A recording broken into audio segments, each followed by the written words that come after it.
acusados. El pasado lunes, un gran jurado de Georgia imputó al expresidente Trump por intentar manipular los resultados de las elecciones del 2020 en ese estado donde el demócrata Joe Biden ganó por un estrecho margen. Trump fue acusado junto a otras 18 personas, entre ellas el ex abogado personal y ex alcalde de Nueva York, Rudy Giuliani, y su ex jefe de gabinete, Mark Meadows. Tomamos contacto a esta hora con Cristian Farías, periodista y abogado que se encuentra en Nueva York, precisamente en Estados Unidos, para hablar de este caso. ¿Cómo estás, Cristian? Buenos días, es un placer estar aquí nuevamente. Muchas gracias.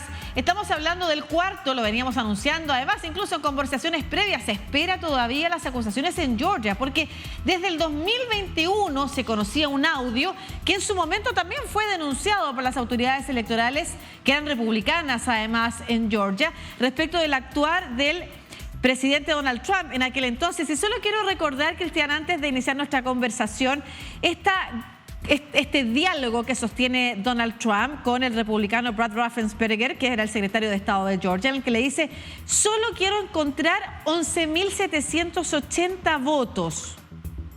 Entre otras cosas, le insiste, no hay nada de malo en decir que has recalculado los votos, a lo que Raffensperger le responde diciendo: el problema que tiene, señor presidente, es que los datos que usted tiene son incorrectos. Y ahí Donald Trump insiste, y es parte entonces de las pruebas que ha presentado la Fiscalía, ¿no es cierto?, en esta investigación, que dicen, Cristian, que es la más perjudicial para Donald Trump. ¿Por qué? No solo la más perjudicial, sino que también es la más compleja. Al imputar a 19 personas, incluyendo al expresidente, Fani Willis ha dicho que está dispuesta a poner en juicio a todas estas personas, a todos estos coimputados. Y bueno, eso realmente aumenta la complejidad del caso.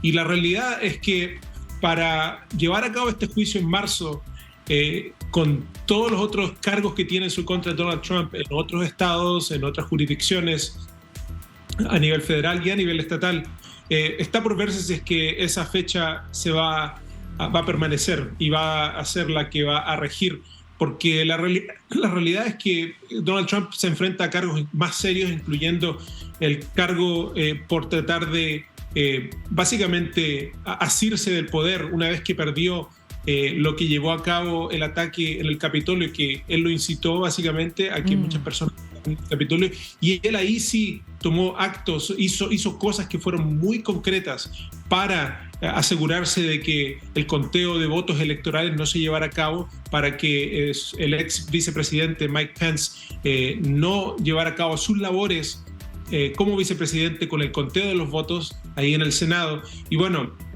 ese caso ya está en progreso. La fecha para ese juicio se estima que quizás sea en enero, no se sabe todavía, porque nada ha sido aprobado todavía. Entonces, por lo tanto, está por verse si es que este caso en Georgia va a empezar en marzo. Lo que sí que es importante decir que la razón por la cual Fani Willis puede acusar a Donald Trump de todo lo que hizo en Georgia es que ella está usando una ley muy controvertida, claro, que se usa en contra del crimen organizado. Y esta ley es tan, por así decirlo, ambigua, que permite que mucha conducta, incluso una llamada por teléfono, por ejemplo, que Donald Trump le diga al ex secretario de Estado: oye, me encuentran unos cuantos votos para ver si es que podemos cambiar este resultado. De por sí eso no es necesariamente criminal o penal, porque él está pidiendo que haga algo, pero cuando se une ese acto o esa llamada a otras cosas que hicieron tanto Trump y sus aliados, personas que eran muy cercanos a él, personas tanto en el gobierno como fuera del gobierno, Fani Willis empieza a contar un relato acerca de lo que ocurrió, que no fue solamente una llamada, sino que fue parte de un esquema, de una artimaña, claro, mucho más compleja. Claro. Y es ahí que Donald Trump, Cristian, perdón, en esta compleja trama que tú dices, en la que además han sido imputadas otras 18 personas, entre ellas el exalcalde Giuliani, bajo esta ley de crimen organizado, permite entonces elaborar esta red que hace que, ok, Donald Trump, alguien podría decir, solo hizo un llamado y bueno, pero no pasó nada, nadie le recontó los votos. Pero junto a lo que todos hayan hecho, son todos responsables. Es parte de la ley RICO que nosotros también superficialmente hemos explicado, pero que tú nos podrías ayudar a entender esta idea de que si cae uno, caen todos. Claro, exactamente. Es una especie de ley que trata de penalizar la asociación ilícita a ese nivel, con varias personas en crímenes o en básicamente esquemas muy complejos. Y al leerse esta imputación, que tiene más de 90 páginas, es muy compleja. A raíz de todas esas complejidades, por eso yo como que estoy un poco dudoso de que este caso pueda empezar en marzo, como sugirió a Fani Willis. Pero sí, el hecho de que Fani Willis ya tiene experiencia con este estatuto, ya ha enjuiciado a otras personas que se han metido en problemas por hacer cosas en contra del Estado de manera organizada. Quiere decir que la experiencia está allí, que ya tiene personas en su oficina que están dispuestas a llevar a cabo o seguir adelante con este caso. Y bueno, la pregunta está si es que Donald Trump, como lo ha hecho en otros casos, y yo pienso que él va a querer hacerlo, no va a estar dispuesto a empezar el juicio en marzo, sino que recordémosles a las personas que están viendo de que en marzo y en esa época es cuando empiezan las primarias del Partido Republicano, hay muchas contiendas en diferentes estados, él va a querer estar presentándose o candidateándose en todos estos lugares. Entonces, a raíz de eso, me imagino que su equipo legal le va a pedir al juez o jueza encargado de este caso que existan posibilidades que él pueda llevar a cabo su campaña sin tener que presentarse ante tribunales. Así que, bueno, está por verse, pero como te dije, hay otros casos, otros jueces que también quieren que sus propias causas sigan adelante y lo que está ocurriendo en Georgia no va a ser la última palabra. No va a ser la última palabra. Ahora, la ley RICO, ¿no es cierto? Que tú hablas de esta ley que por una parte es ambigua, por otra parte es polémica, es una ley que tiene una definición federal, pero tiene también sus propias características a nivel estatal. En el caso de Georgia es una legislación hecha precisamente contra el crimen organizado y en ese contexto entonces es que tiene algunas particularidades que otras leyes no tienen. Dentro de las particularidades, y ahí se habla también de la complejidad que tiene para Donald Trump, está por ejemplo la imposibilidad de que él se indulte o la obligación de pasar por cárcel, o sea, como que no podría librarse de la cárcel en el caso de que fuera declarado culpable. ¿Es así?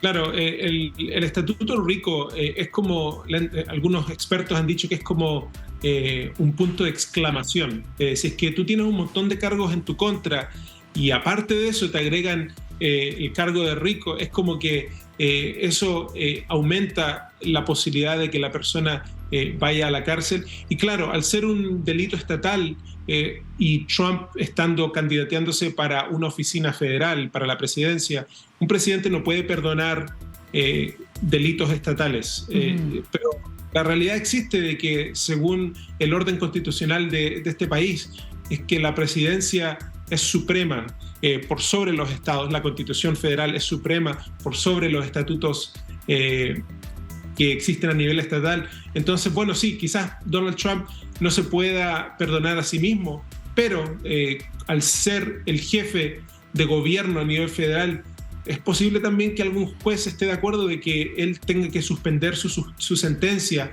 o su pena hasta que termine su mandato.